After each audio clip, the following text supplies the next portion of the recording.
Sir আমি হাবিব সিলেট থেকে sir. বোমটা ধরেন, বোমটা ধরেন।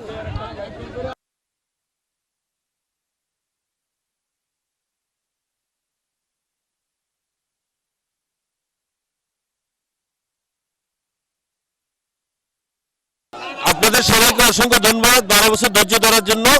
আপনাদের সবার কাছে কৃতজ্ঞ। ইনশাল্লাহ আগামীকাল থেকে আমার কার্যক্রম শুরু হবে।